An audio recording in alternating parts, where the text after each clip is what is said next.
In the south of Odisha, on the border of Andhra Pradesh and Odisha, is a big mountain called Mahendragiri. That is elephant country. And there are elephant trainers out there.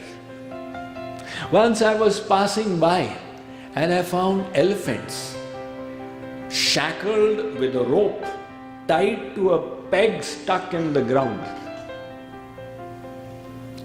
I asked the Mahavat elephant trainer, how come you have managed to tie this huge elephant with a little peg to the ground?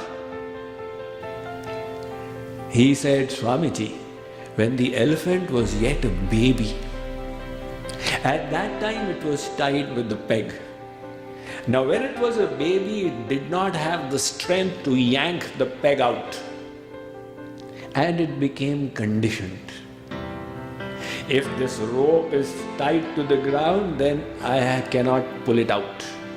Now when it's become a full-fledged animal, it can even yank out a tree, but its conditioning is preventing it from doing so. You see, there are these fleas. Now fleas have this ability to jump 16 feet.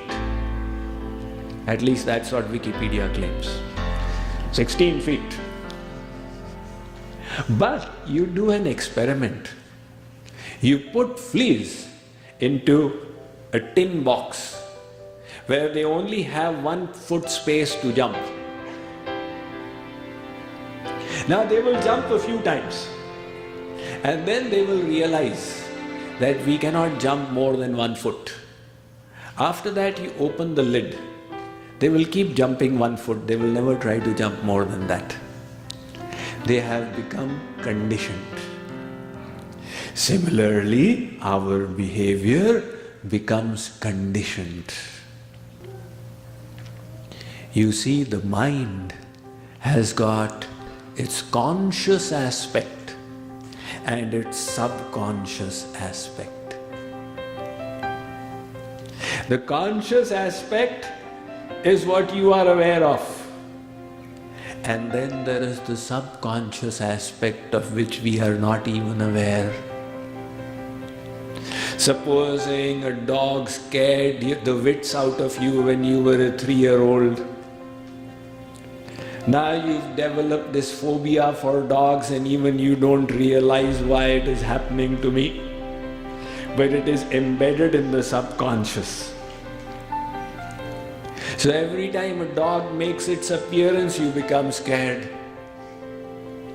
You can keep on struggling consciously, but you will have to correct the subconscious. In other words, conditioning and habits are so vital to our human nature. Practically 90% of our behavior and thought is determined by it.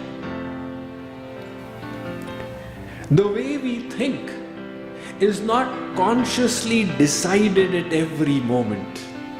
Such conscious choices are few and far between.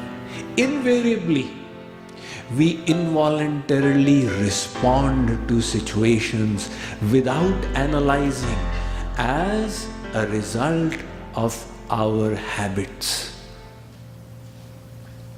In other words, our habits have conditioned us, and our conditioning creates the way we think, the way we respond.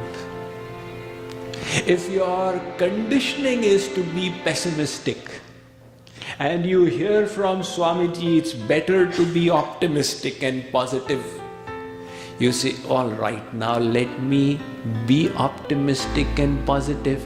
It will be a struggle. If you wish to be optimistic and positive, you will have to change the habit and conditioning so that optimism becomes a spontaneous response that comes from inside.